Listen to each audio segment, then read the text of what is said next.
Hello, and thank you for joining VETSOCIAL 25. You can find us at Veteran Social Summit at www.veteransocialsummit.com. We're very excited. This is tremendous. We're going to have a very intense webinar about the good, the bad, and the ugly of VA disability. This panel discussion is meant to really be a 40,000-foot view of the VA disability claim process. But I think you're going to find that our panelists have some vast experience in this arena. And I would not be afraid to reach out to them and ask them for help following this and getting more in-depth information on how you can elevate your VA disability claim, or at least get your questions answered. Very important. All right, let me bring on our panelists. And we've assembled, let me bring them on here. I think we have, okay, we might be missing one person here. All right, I think we have our cast of characters, our veteran Avengers that are really going to bring some value today and help us dispel some of the mysteries of the VA disability claims process.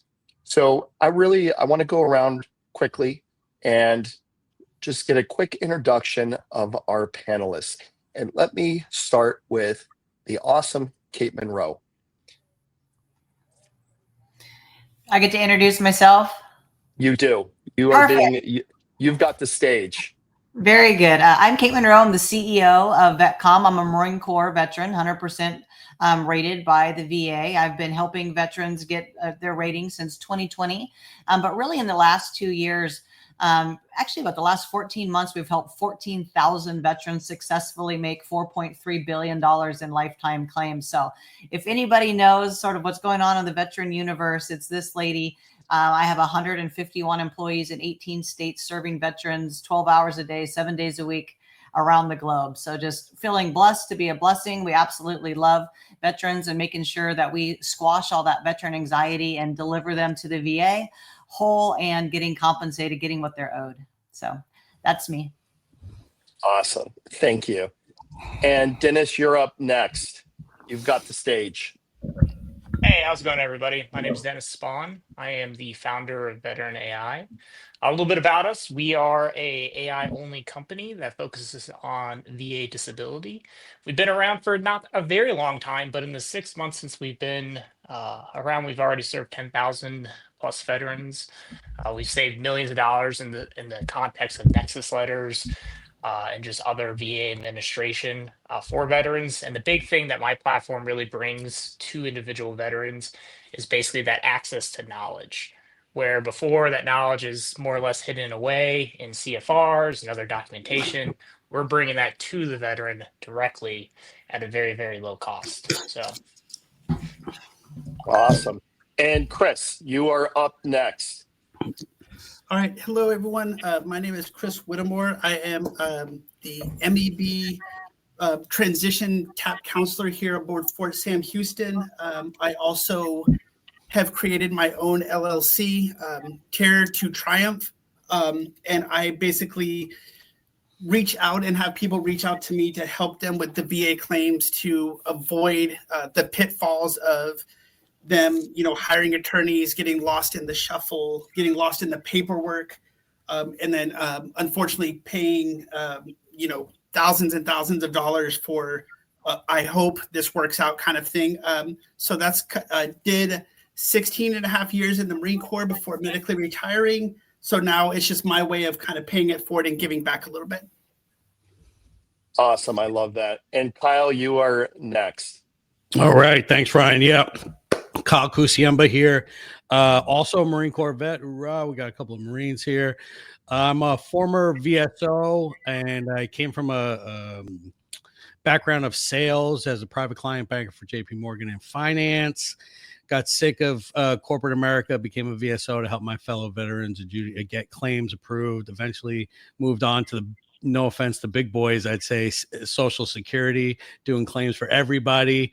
And the red tape killed me, and I'm back in sales and technology. I own a sales CRM software, implement tech on all sorts of projects, including we're now working on a project for VSOs, right? So we know VBA is using AI now. We've got AI directly for the veterans to help adjudicate, submit claims. And now I'm out here trying to help some VSOs really be the best that they can. So happy and excited to talk to everyone. Awesome. Thank you, Kyle. And not last, well, she is last, but not least, is Jane. Hi, everyone. Some of y'all already know me because I've done a lot of one-on-one phone calls and everything. But I am a retired Sergeant First Class, Army Reserve, 4 DD-214s, over 8.5 years of active duty, and became a County Veterans Service Officer. In just under 12 years, I filed over 1,200 claims for veterans and their widows in rural Wisconsin. I mean, we had no higher education or anything in our county.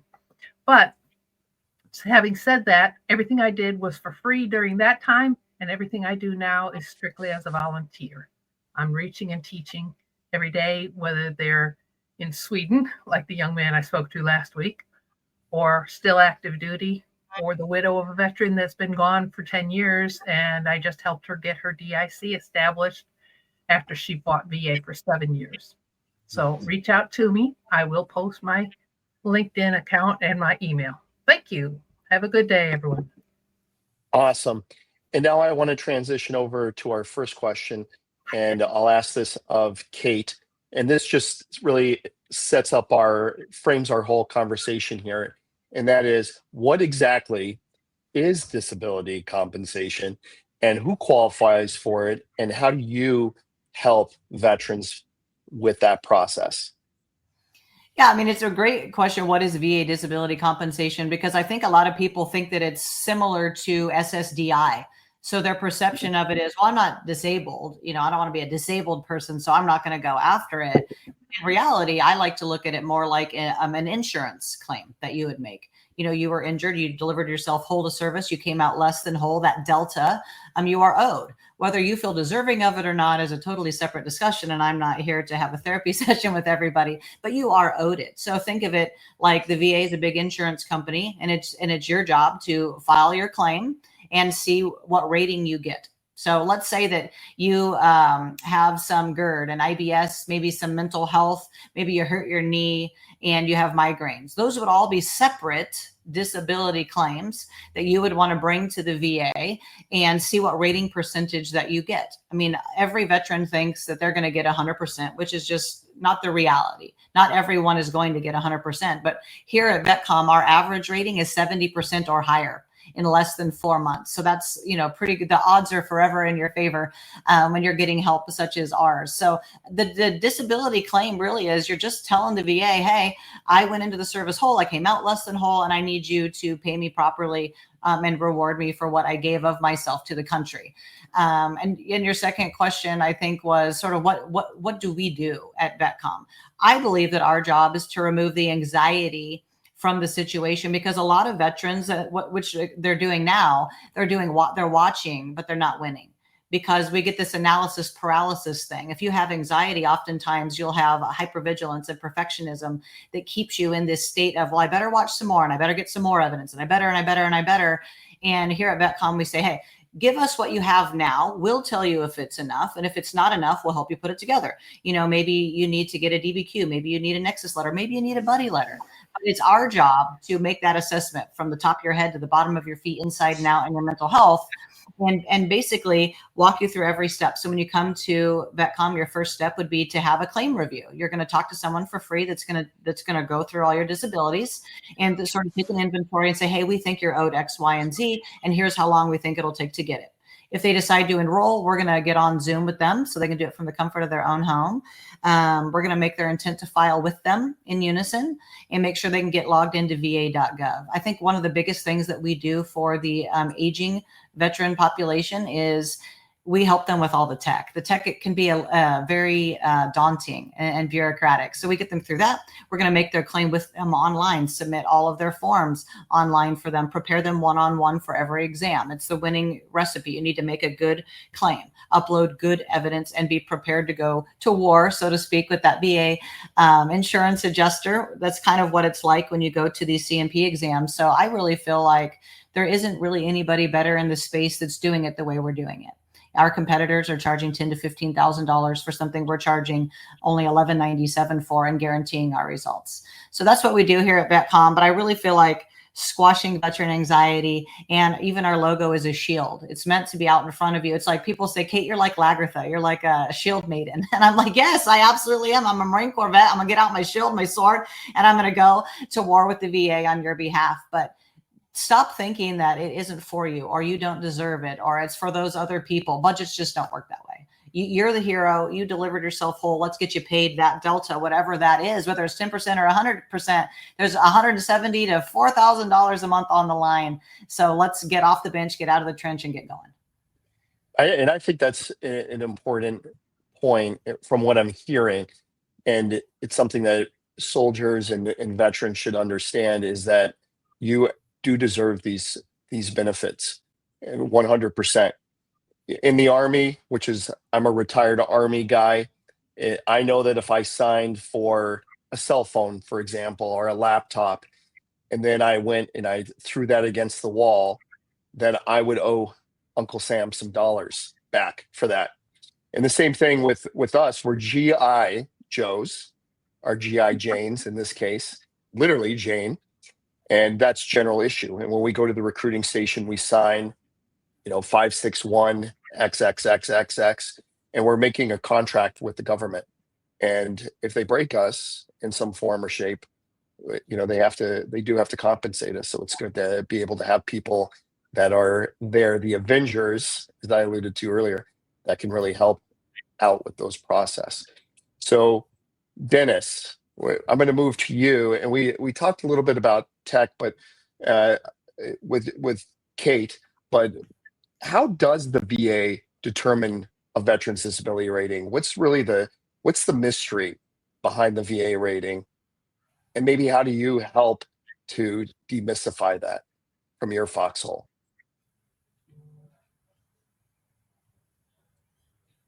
You're on mute. It happens to one of us. Classic. I know it's going to happen eventually. It does, But the every short story time. is, VA ratings are rule-based ratings. So there's a rule, comes from 10 CFR 38, Part 4. Anybody can go look at that rule right now. You can go out and you can say, hey, what are the rating requirements for, let's just take PTSD. And you can see the breakdown at 100, 70, 50, 30, 0, all that. You can see what the exact criteria are. So how it's determined is you get a CMP exam, or you could potentially bypass that if you had your own private medical opinion, and it was well documented. And then the VA rater will look at that medical opinion, either again from the CMP exam or otherwise. And from that, they'll say, hey, this is a 70% disability. They go on, they send you a decision letter saying, hey, we decided your PTSD was rated at 70%. And then you proceed to get the payments for that 70%. I think where some of the confusion comes in is the VA math portion to things. And I would say, just to sum it up real quick, because I know we want to keep it short and sweet, is that remaining 30%, in this case, that you are still healthy, that 30% is what you start taking away from. So if you have another condition that's 50%, now that's only 15%. It's like kind of a weird thing. And what we do at VeteranAI is two things. We, one, make it very accessible to be able to find the exact rating criteria for every condition. You literally just have to type it in your own words and it pops right up on screen. Number two is we actually break down the disabilities by effective rating. So people can understand, hey, I have this rating. What's the effective rating of that? So it's not really a surprise when it comes basically in their mail at that point. So let me ask you a question, since you were talking sure. about the AI technology, and maybe just from my lack of understanding. So as it reads off those primary, does it help with secondary cases, Oh yeah. secondary conditions, I should say, like radiculopathy, for example, comes to mind. I think that's the Yeah. most popular secondary condition on the planet. Yeah, so what we did is actually two things. We have one where we actually go out and we look at medical literature to determine what are likely secondary conditions for a given primary condition. But two, and this is really where I would say we're actually an AI company, is we took every BVA case, and I mean every single BVA case, and we basically determined this is what people were applying for. This is the results of the application. And then from that, we can say, hey, we saw all these cases with PTSD. These are the likely secondary conditions. This is the approval rating for those secondary conditions. And that way we can deliver to the veteran much more accurate results. Again, basically for nothing. I like to say we offer our service up for the price of a McDonald's meal at this point. And that's kind of our goal, is to be able to give it to the veteran, to basically put that knowledge in the veteran's hands. And I think like Kyle's, what he's doing is we're also going after the VSOs as well. We want the VSOs to be empowered by basically that knowledge out there. Does that answer your question though, Ryan? Oh, it does. Yeah. That's amazing. It sounds like there's definitely a lot of synergy with different people with all of the panelists here potentially in the future. And Oh, yeah. there's a bit of a nuance, with the emergence of the rise of AI, it's going to create some challenges and opportunities. I think even within this, you still, and this is just my opinion, you still need the human at the end of the day. But having the AI and having it with all the data points, exactly, with all the data points in there and learning, it's creating some definite opportunities for people that are applying for disability. So, Chris, that was intense. So I'm going to continue with that. And I know that this is just a small panel, but could you walk us through, for the people that are watching and then later listening, walk us through the initial claims process and then all the way to the filing to the decision, if you could. Just a Yes, quick so overview. it definitely sounds like you saved the hardest question for me. Awesome. No, you're sweating now. I can see the sweat. Yeah, no, I got to dress up because I had some more to teach a tricks up my class sleeve. to service members this morning on who are going through the med board, kind of the initial, here's what it is. The biggest thing that I find when helping service members, when they're ready to do the claim, they come into the office, they're excited, they're all chasing the big 100%, of course, and then their medical record is about paper thin. And what I have to tell them is, look, I know you deployed, like you mentioned, you got blown up, you've diagnosed yourself on Google because now you have asthma, sinusitis, all of these things from the burn pits. But when I tell them to be seen as much as they possibly can, because at the end of the day, no one's going to take care of them better than they're going to take care of themselves in this process. They've got to have evidence. And I even use a bank, for example. If you go to the bank and you want $1 million loan and you don't have a job and you have no collateral, they're of course going to deny you. You're giving the VA a full magazine of bullets to deny it within 3 days. But to get seen, put up a great first-time claim, which alleviates a lot of the things that we've all seen, the appeals, the denials, the increases, things like that. Throw up a great claim, especially for these active duty guys I deal with constantly, because they get such in a rush. I need to file my claim so I have it right when I get out. But they're not realizing if you submit a great claim, you're going to get retroactive back to the date of separation. So that is going to be the date of your claim. So don't throw up a dirty claim to where you have to do an appeal.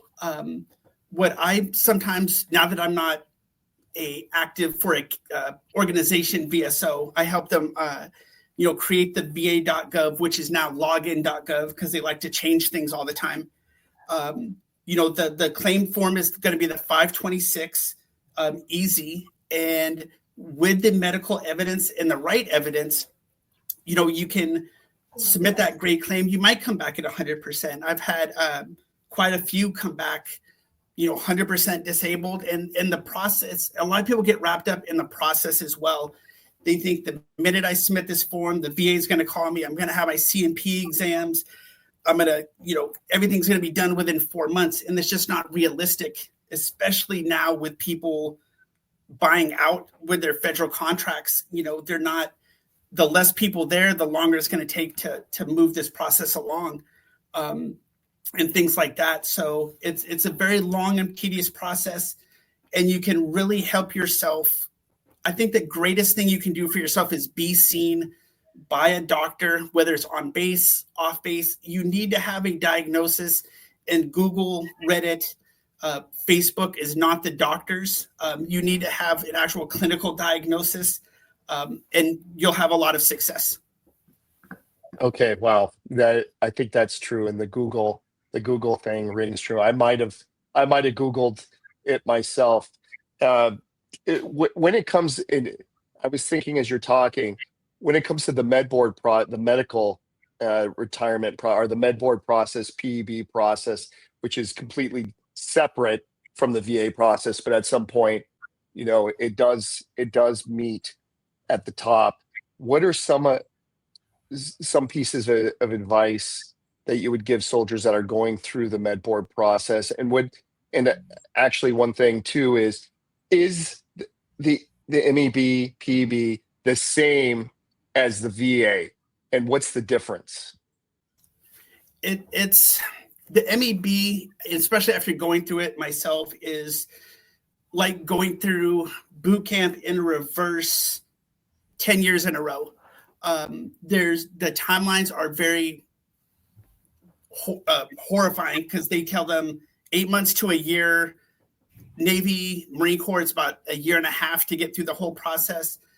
At the end, they're getting a DOD rating for their service-connected issue, PTSD, missing limb, back blown out, knees blown out.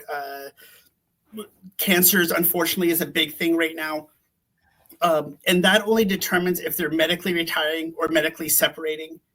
Then the whole VA piece, they do get assigned what's called the MSC, or a Military Service Coordinator, who is basically the VSO for the IDES process. At the end, before they leave the military, they're going to have a VA claim as well. But even the MEB people, they come in and say, "Oh, I fell off the obstacle course and blew out my knee. I can't be seen for anything else. I don't want to upset my current command because someone else has to do the report or administrative tasks."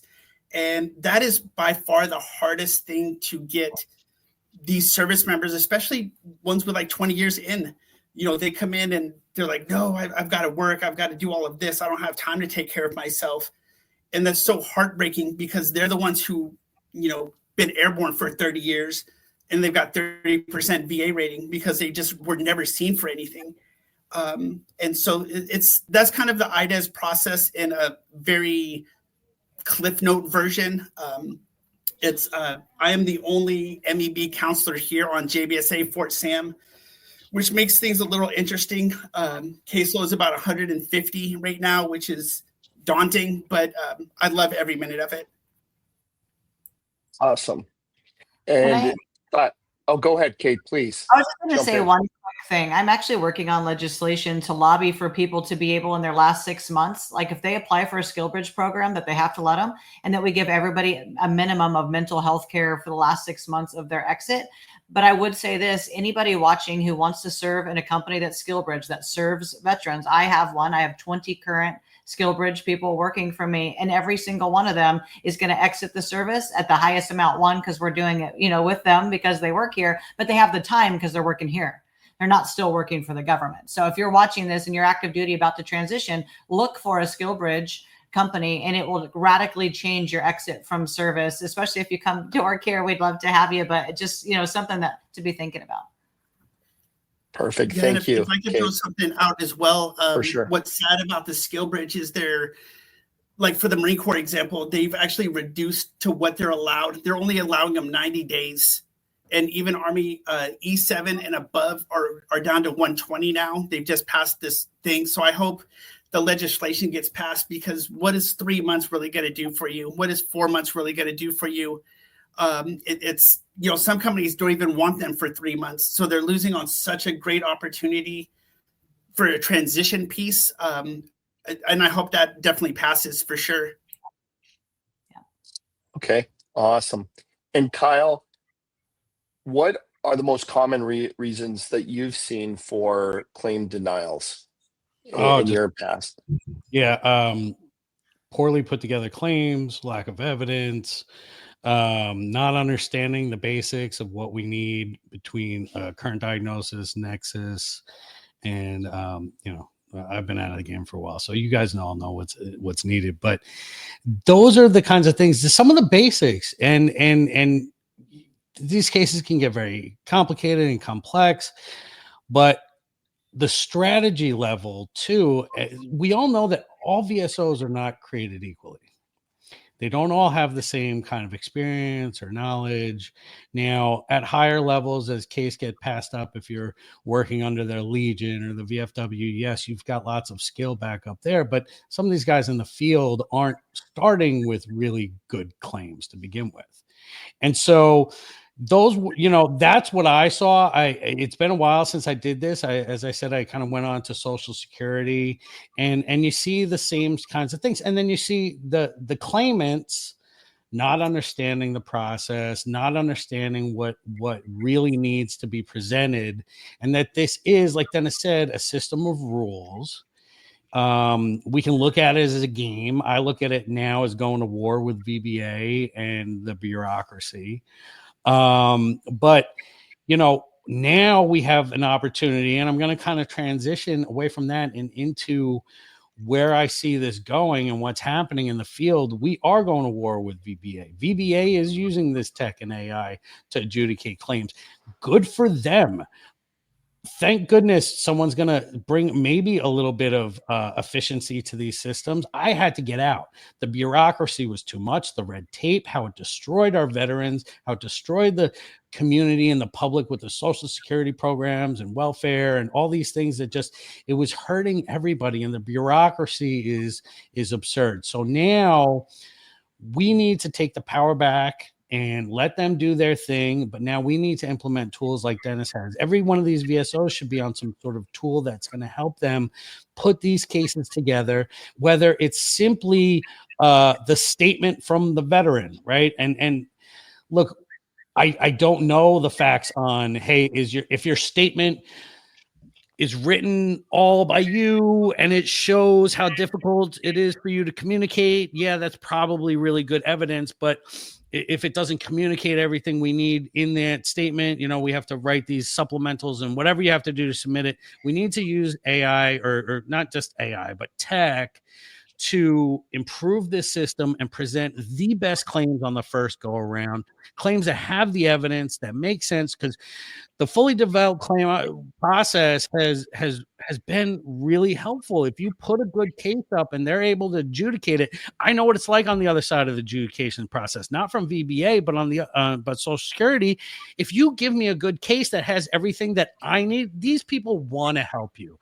And I've talked to the VBA adjudicators. Most of them are good people. They want to help. They're like, you're just not giving me everything I need. I need to follow the rules. Please follow the rules on your end, and we can push this case through. So not necessarily what I saw getting denied. The stuff I saw getting approved was because we started with a properly put together claim. We had all the evidence. We made it easy for the rep. We didn't include a bunch of junk. We just made this very clear to be adjudicated by somebody on the other end. And now Dennis, me, all these companies that are doing these things to help bring this along is going to help the veteran side, the VSO side, our side, because we're going to war with these guys. They're using this tech. It's time for us to start using it too, and really start helping veterans, VSOs. I mean, just being able to, and the Jane brought up the DIC case as a VSO. Those are my favorite cases. We still had Vietnam guys who refused to come into the VA, never took their benefits, missed out on maybe $1 million in a lifetime, if not more. But at least Mrs. Smith came in the office and said, what can you do for us? Well, guess what? I can get you a nice little monthly compensation, something that he didn't want, but you earn it, you deserve it. And and let's do it. So the ways that we can apply this tech to win these cases, win them, and help our people, let's explore it, and let's all use what we can. 100%. And Jane, speaking of that, we were speaking about fully developed claims. What do you think is better? Is it better, and maybe there's no better way, to file either a fully developed claim or a standard claim? What's the difference between the two, and what would you recommend? Oh boy.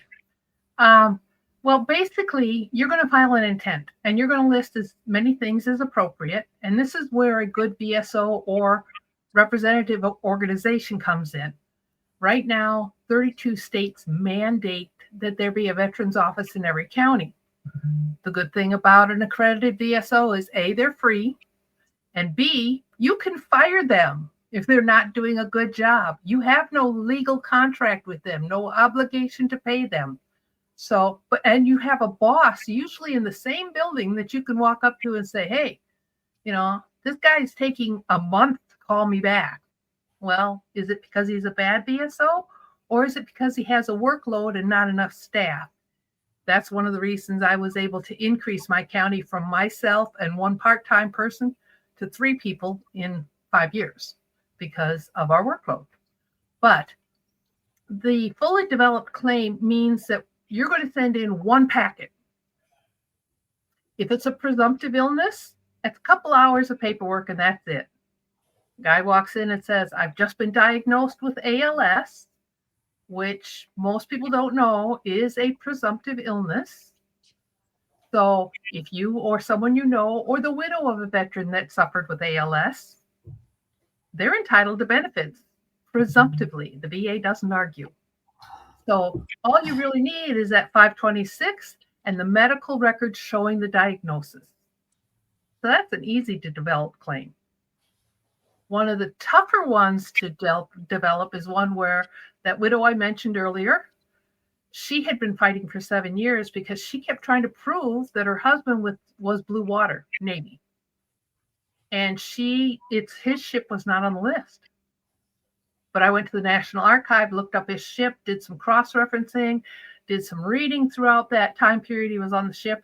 And there was one day the latitude and longitude showed that vessel was inside the zone. So that one piece of evidence. Here she fought for 7 years, and here she and I had worked together only a couple short months. I did the research for her, and she was able to get her DIC. So that would not have been a full of developed claim because it took time to get that medical record or to get the buddy statement or to get a doctor's opinion that this was connected to that. Like Dennis said, secondaries. So a standard claim is going to be one where you can't submit everything in one neat package. But remember, when you file an intent, you have an entire year to put together that packet. And when myself and many of the thousands of VSOs out there, like who I was, paid by my county to do this, we often had the veteran write a letter to put on top that directed that VSO exactly in the summer of, in April of, at this event, at this time, I did this happened, see the buddy letters. So we really gave them the directions right on the first page, which made it, as Kyle said, easy for that VSO to go, oh, I don't have to look through 20 years of medical records. I just have to go to April of 1997. Whew, that made my job so much easier. I feel so much more friendly toward this veteran. And gee whiz, they laid it all out and they've explained to me how it's connecting to today. People will come in and file for like a cancer or something. Well, I had the cancer 10 years ago. They're not going to give you that 100% rating. You're not active cancer right now. But the leftovers, the residual things, the prostate cancer, I had my prostate out. Now I have ED. Now I have urinary leakage. Oh, I've got type 2 diabetes. I have vision problems. I have kidney problems. It's those secondaries that can be your quote rating, your money source. And as those things increase, you go and you get more. So it depends on the type of claim, whether or not you can hand in that fully developed packet, or whether you need to work on developing evidence, getting things like buddy letters and whatnot from the guys you served with, even finding them. I found a Marine that saved one of my Korean War guys. It took me 6 months of internet, but I found him, and he was able to write a statement. Oh yeah, we pulled him out of the frozen rubble, and he had frostbite in his toes and his fingers. So, but it's that kind of work that can be done to develop a claim. This veteran had no medical records from military. So take the time, do it right, if you can develop it. And also remember, if you're filing for a claim, or if you're filing as a widow for a DIC and it's going to take a while to get that claim approved, you can also think about filing for the wartime veterans pension if you're living below poverty. So if you're getting a couple hundred from that throughout the 2 years it takes to get your claim fully completed, and then you're awarded the $1,650 a month, they just take the $200 that you were getting off that claim.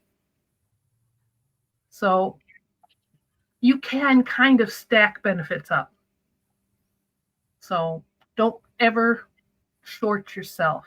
That's where someone who's educated, trained, tested can help you, whether it's a VSO or an organization. Please don't fight a legal battle without a lawyer of some sort. And I don't mean lawyer necessarily for your claim. I just mean someone who's trained in the knowledge. And Dennis, it's good to see you. Trained. I was going to say, trained good to see you killers. too, Jane. And so here we are. This is a real case. Someone is Reggie, and I'll throw this to Kate. Speaking of date of separation for claims, I asked about this when I submitted my claim in 19. I was told that it could not be retroactive to the date of separation. How do I get this corrected, updated at this point if I separated in 2004? Is there a way to do that? No, no, it's like let's Not say retroactively. let's say you exited this January, you have till sort of next January to get that retro back to the date that you got out. At this point, no, you can't. But we always tell veterans, look, we don't have a time machine. We can't go fix the thing that we didn't do, but we can start today and fix it going forward. It's like, yeah, okay, whatever. You lost $1 million. Let's not lose the next million, right? By sitting here not doing anything. Let's get these claims in. Now, if there's a 1% crazy chance where people end up winning things from a long time ago, it's very rare, and I wouldn't spend the balance of your life focusing on how you get what you don't have yet. Let's get you going on what is still out ahead of you, whether it's with us or another VSO organization. Get the ball rolling. For Actually, sure. Ryan, there's a couple things that Kate, she talked about going back to the past. There's a clear and unmistakable error rule. If you submitted a claim and say it wasn't on the presumptive list, and then it goes on the presumptive list, if all appropriate evidence was in that claim and the VA didn't apply their laws properly, that's grounds to get back pay. And that's totally different, I think, than the question Right. he was asking. I think he was asking, 100%. Right. Yeah, And if he had the proper evidence in his file from 2004, if he had filed within that time period, then he would be able to look at the clear and unmistakable error. Or if you're a Vietnam veteran, a gentleman named Niemer actually sued the federal government and won for Agent Orange guys. So one of my guys was like 28 years old when he had his first heart attack. And of course, it wasn't on the presumptive list then. Well, then he had one in his 30s, and that's when he filed. And then he had two more in his 50s and could not work after that. Well, we went, as soon as the ischemic heart disease came on the list, we went and filed and said, pull his original file. He had $480,000 in back pay.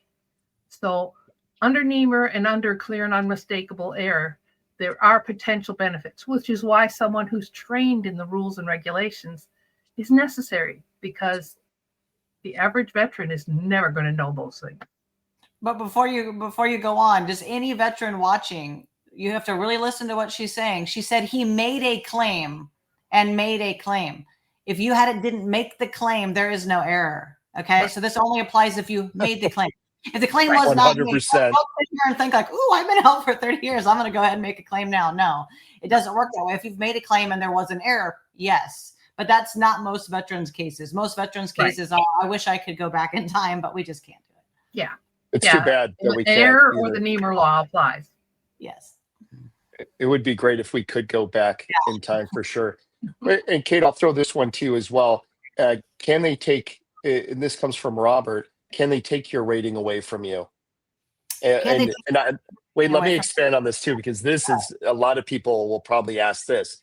If you're 100% permanent and total, can they take it or reevaluate you? Sorry, go ahead. Yeah, so a lot of veterans that come to us, let's say they're at 70 or 80%, a lot of them live in constant fear about opening up their claims, whether it's to re-rate a claim they have or to add a secondary, because they live in this insane fear that they're going to lose their rating. Is it possible that your rating can go backwards? Yes, it absolutely is, especially if the thing you're rated for has gotten better, or it's something that was temporary, like, oh, I had a bad knee, but now I got a knee replacement. And now technically I don't really have a bad knee. But usually once you're 55 and older, once you reach that 100% P&T, they don't do it as much. But we're talking about the VA.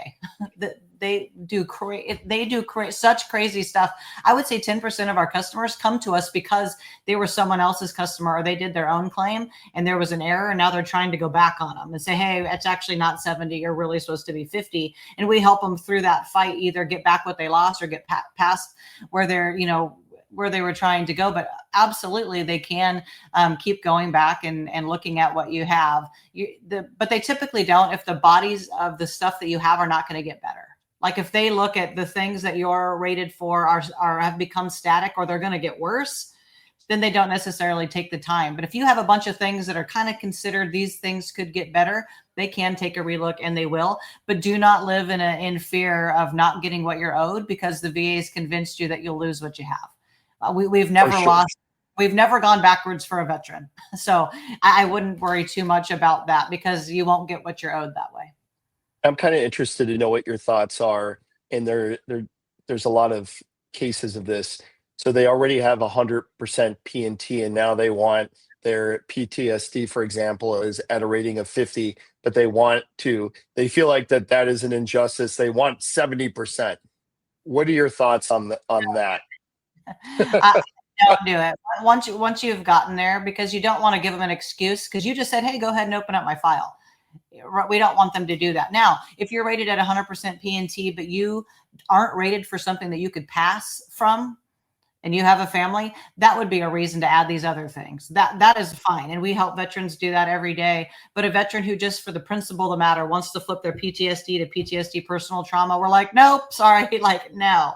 Or, I'm not going to be complicit in your failure. I don't want to do that. So that would be my best advice. If you're at 100% and you're already rated for the thing that you want to be rated for, don't touch it. But if you're 100% not rated for something that you could pass from, especially, it's totally fine to go ahead and add that thing. That's actually interesting, because, and I saw Jane, she's probably going to go the same direction. She's actually a panelist, not me. But what's very important, I think, and I'll do it the caveman version of this, is that you have 100% P&T, for example. All of a sudden, you realize that you have, we'll just call it condition X, and that, like you said, you may pass from it. It's critical to go get that evaluated and get that condition rated, because if you pass from from condition X, then your family may not be compensated, and so you're spot on. And Jane, I'm sorry, I cut into you, but go for it. One of the things, like Kate was saying, if it's life threatening, if it's life risking, if it's going to require you to have major surgery like a knee replacement, that condition is going to be rated at 100%.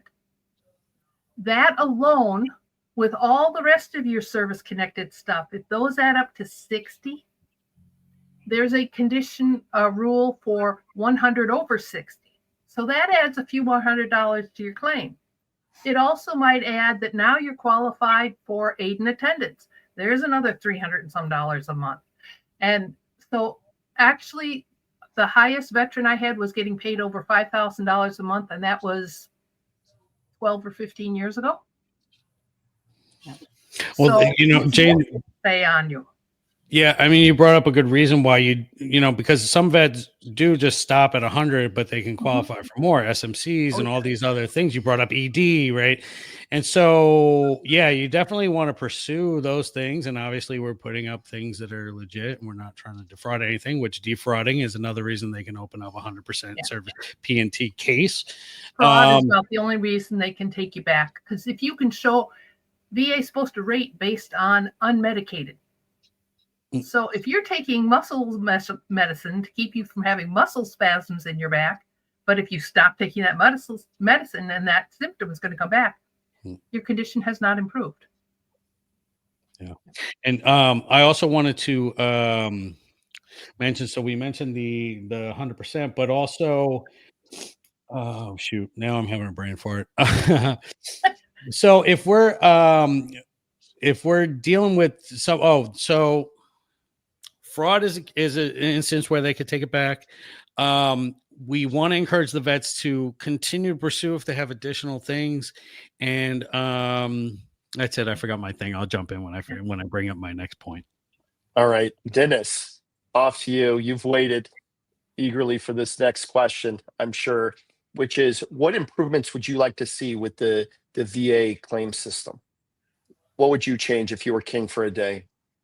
If I was king for a day, ooh. So I think the number one thing, and I think we've kind of hit on it a little bit, is the VA has improved significantly in technology. Like just yesterday, I submitted a supplemental claim via the VA's application. It's good.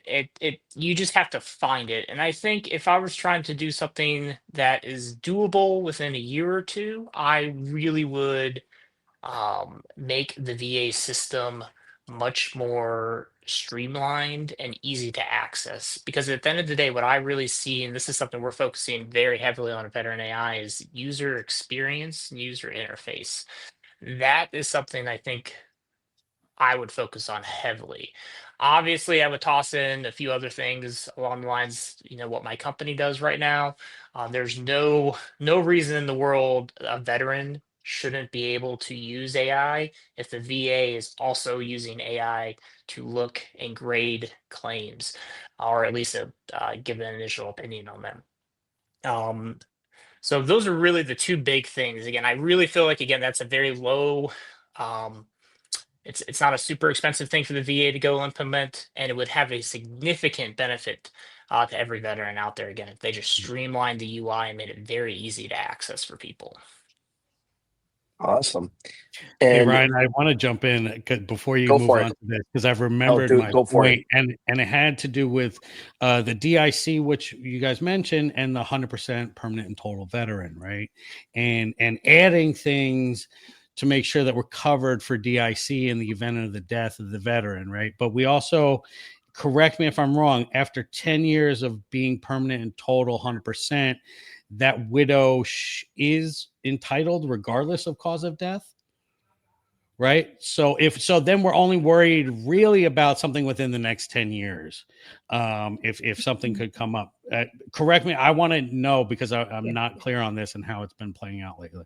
Okay, the VA has some rules, an 8-year rule. If that widow was married to this veteran at 100%, at least for 8 years before his death, she's entitled to DIC. If for anything, no matter what the condition was, he could be hit by the city bus. Yes, she's entitled to DIC.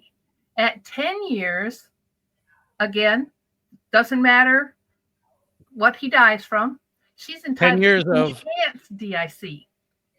10 years of 100% permanent and total.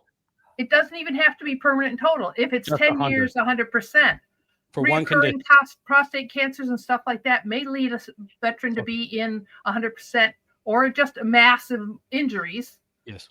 And they may not have rated it permanent, but most good BSOs will make sure it gets permanent so that they can get CHAMP VA and the other benefits for the veteran and the spouse. Oh. But at 10 years, he can get hit by the city bus, and she will get, or in my case, my husband would get enhanced DIC, which is $400 some more a month on top of the $1,650.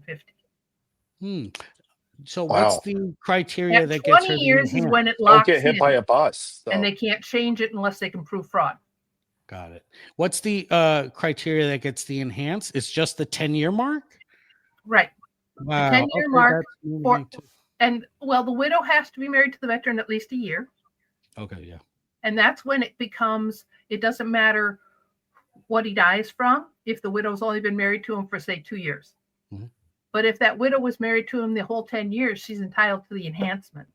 Nice. Outstanding. So, Wow. yeah. We're doing beautiful work for beautiful people. I There's a would lot add, of here at VETCOMM, I would say per month we're doing 20 to 30 claims for people who are in hospice. They are dying of the thing they're not rated for. We are literally at a race against time to try to get their claim slammed through. We have yet to miss one, but I will tell you that it is an all hands on deck situation. It's people get so freaked out and scared in this process. It's So, Kate, if you go to the vet data site, you will see that less than 25% of eligible widows that are eligible for either DIC or war pension. Less than 25% of them are out there receiving it. correct. So They don't that's even know about it. 75% of those widows out there either living below poverty or entitled to DIC. I used to run an ad every May in the newspaper about ALS and it being military presumptive. And this was a couple years after it first got put on the list. And every year I would get at least one veteran and at least 2 widows. Oh, he died 8 years ago. Well, honey, I can't get you the 8 years back, but I can get you from today forward.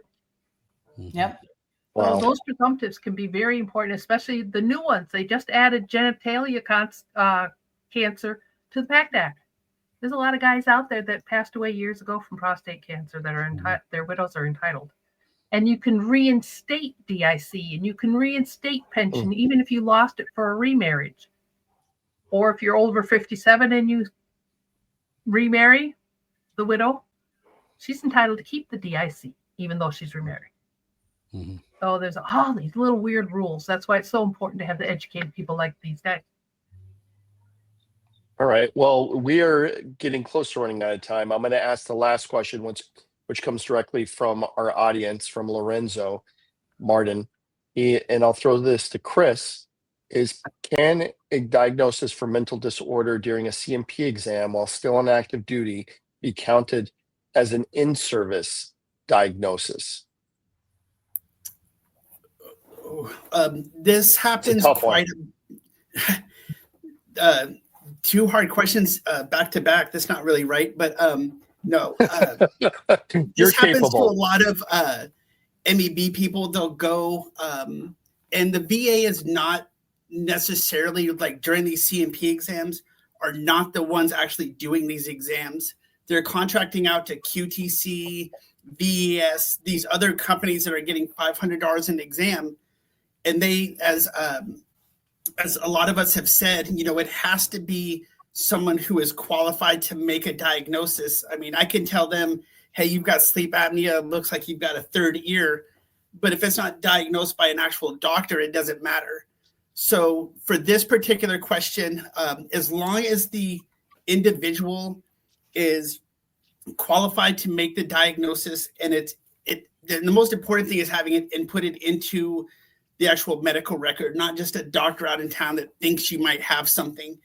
But if it gets into your medical record, then it's most certainly going to be considered service connected. I mean, it could be, sadly, and it's happening a lot lately too, is a lot of the MST things is become like just wildfire in the military right now. And a lot of that is being done outside of the military because they don't trust the military process, unfortunately. And a lot of them are coming through for the med board, and that exact situation is happening. And thankfully, they're getting treated and compensated for that disgusting crime against them. Yeah, it's awful. So I was a physical evaluator, adjudicator at the PEB, and we saw so many of these. This is a decade plus ago. So many of these MST cases, and it's really tragic because the medical records tell those stories. And what I would encourage anyone is have the courage and tell your story, and ultimately get compensated for that, get treated for that. Much more than that. I'm just speaking from a strictly from a PB adjudicator perspective. But Kate, go for it. Well, two things. One, I think the question seems to be coming from someone who's already out, and the only evidence they perceive that they have is that they found a piece of paper in their original CMP exams that alludes to the fact that they were diagnosed with having PTSD. Can you use that? Yes, you can use it. But more to the point of the mental health stuff, people always want to claim PTSD when in reality what they have is anxiety. It's much easier to get approved for anxiety, especially depending on where you are in the country, because regionally throughout the country, the people that see you might have a little prejudice toward you saying you have PTSD, which you probably do, but they look at it like, that's for combat guys. We're going to say you don't have it. If you had just claimed anxiety, the features of the thing you actually have, based on the job you did, you're more likely. We very successfully get people anxiety. And the third thing I would say is I went into the Marine Corps as a virgin. I was assaulted very violently. And I think that's why our company has such a heart for helping people with MST. We have never not got somebody rated for MST. So if you're sitting here watching this, male or female, and you wonder like, hey, I've been out for 20, 30 years just dealing with this on my own, I don't want to go and get disappointed. We will not disappoint you. So if you at least want to have our conversation about it, you should never be sitting uncompensated for getting assaulted. You shouldn't serve your country with the side of assault. That's absurd. And so I would love to have those conversations with, there's not a ton of people here. So if you ever wanted to talk to Kate, I would love to speak with you about that particular thing. It's never too late. We got a 99-year-old man rated for PTSD for the first time ever with little or no evidence. So don't wait. All right. One of the things that differentiates PTSD from other depression, anxiety disorders is the fear of life. Whether you saw a child, you were on your way to duty and there was a car accident and you sat with a child that died, or you, like Kate was saying, assault. If you feared for your life during that attack or thereafter because of someone stalking you or whatever afterwards, that can make it PTSD. And that's why it's so important to get the proper diagnosis in accordance with DSM-5. When a lot of times guys would come in and say, my wife says I have to file for PTSD because I'm grumpy and I drink too much. Hold on. We're going to file for mental health disorder. And then you're going to go to the vet center, go to counseling sessions, so that the psychiatrist has the notes to look at and say, oh, I agree with your counselor. You do have PTSD. Or no, there's no threat of life here, so I'm going to call it depression anxiety. So I used to just file for mental health disorder until we knew what the diagnosis was. All right. And with that, we could probably sit here and talk for 24 hours on this topic. I just want to quickly go around, and everyone has about 30 seconds to just close out with any thoughts or contact information. There's definitely some people in the audience that would like to have some conversations offline. So I will start with Kyle. All right, great. Well, I have little to nothing to offer the audience. I appreciate coming on here and helping. What I would recommend, what I do have to offer is advice. And that advice is, like Jane said, seek a professional out. There are great people on this panel. Some can help you depending on where you are. We would all recommend finding, somebody who seems smart. And like Jane said, you can fire your VSO, talk to them. Do they sound like the people you just heard on this panel? Did they sound like they could quote a case to tell you why this is happening? If so, work with them. And beyond that, that's it. Well, if you happen to own a business and you want to incorporate AI and sales technology into it, then you can reach out to me. Love it. Thank you, Kyle.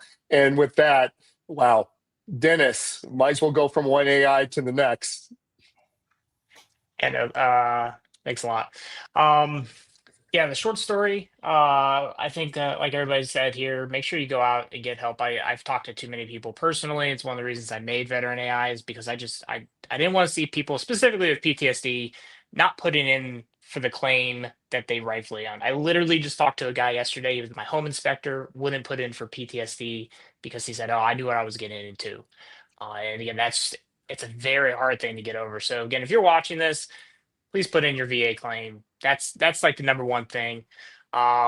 Obviously, on my end, we have an app you can sign up for free. If you join our Discord too, you get a free month, and you can cancel anytime. I'm not holding it to anything. Okay, if it helps you out, that's great. If it doesn't, again, talk to a person like Jane. Talk to somebody smart who knows what they're talking about. And again, get your VA claim in. It doesn't have to be through me. That's not who I am. But I will say, if you are a VA, DAV, VFW type person out there, my DMs are open. We are trying to make sure that every veteran in this country gets connected to a VSO directly. And that's what we're building right now. So that's all. Awesome. And I'll throw it next to Chris. Okay. My favorite saying that I really try and drive home to people I meet is, it is honestly okay to not be okay, and to seek help if you need that help. If you were assaulted, saw something, deployed, whatever, those are not wonderful things in society. I mean, they are going to have some impact on you. So don't think you're weak because you're reaching out and getting help. If I can help anyone, please, I'm all over social media. You can reach me at terrortotriumph@outlook.com. I wrote a book about my time in the military, MEB, transitioning out, being lost, to try and help others. So if there's anything I can do, email me, call me, whatever you need to do, and I'm more than happy to help you out. All right. Awesome. And Kate? Yeah, I would love to offer a free claim review to anybody watching. Whether you go with us or not, you're going to leave smarter than you came. You'll at least know, hey, here's the things that I could claim. Here's some of the secondaries. Oh, I never even thought, about that. Sometimes veterans come to us and they tell us about their service, like their day-to-day job. And we go, hey, have you ever thought about this? Did you ever do that? And they're like, oh my gosh, I didn't even know that was something that I could get compensated for. So if you text free claim review to 858-360-2227, there's about 50 people in the department that answer this particular number. So free claim review to 858-360-2227, and it's VETCOMM.us, VETCOMM.us. And I would leave you with this thought. There is a lot of paths for people to get rated. You could do it yourself. You could do it with the VSO. You could do it with a law firm. You could do it with us. You could do it with one of the, sharkier groups out there that charge you way too much, but do something. Don't sit and do nothing any longer. That's far more costly to do nothing than it is to do something. And I would say some of you have had not so good luck with VSOs. Maybe it's time that you look at somebody like VETCOMM. Some of you have never even tried a VSO. You might want to start there, start the free way, see if it works for you. But what I can tell you is you will never not get your phone, text, or email answered by somebody like us, because 150 people are manning the phones. We don't have 150 stack of people that we can't get back to. So if you're looking for a little bit better service, sometimes better service costs, just a little bit. All right. I might need a better logo, actually. And with that, Jane, what are your closing thoughts? Like Dennis said, start early. It is better to send in a claim for 10 different things and get 10 zeros, which actually would get you paid at 10%. But get that record of having been, quote, injured, damaged, or potentially ill that later on may become life-threatening. Get it done early while you are still close to your service time if you're younger.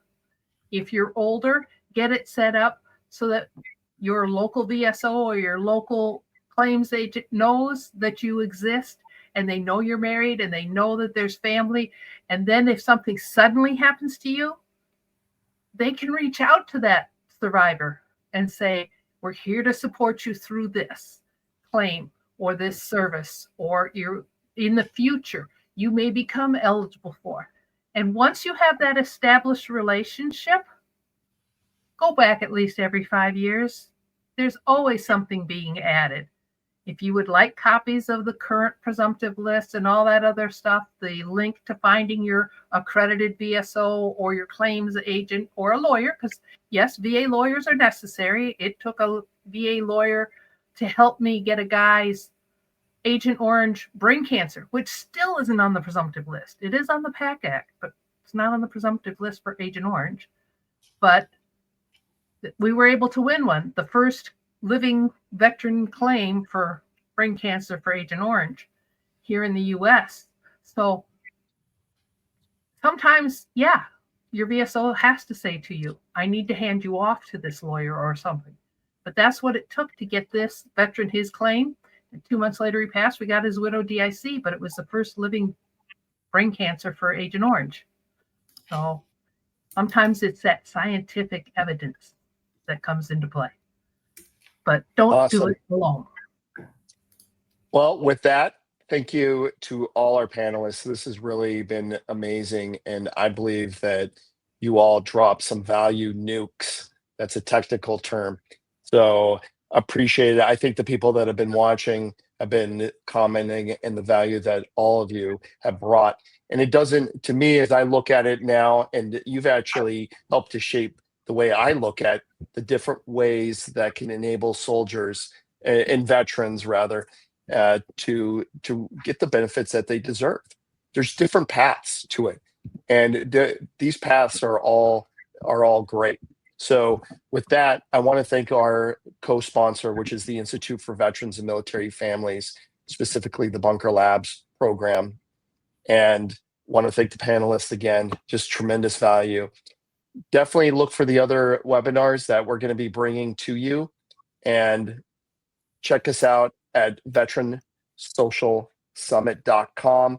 Our big event, of course, is 12 and 13 September, and we're really looking forward to seeing you there and also at the webinars. So until next time, thank you, and we're out here. Thank you. AB. So when I met Ryan Hunt and Annette Wittenberger, they kept talking about this amazing idea that they had and had previously been successful at, but it had been paused and they wanted to keep going with it. And they were talking about how veterans can learn resources about entrepreneurship, education, really connecting with our fellow veteran community and being successful.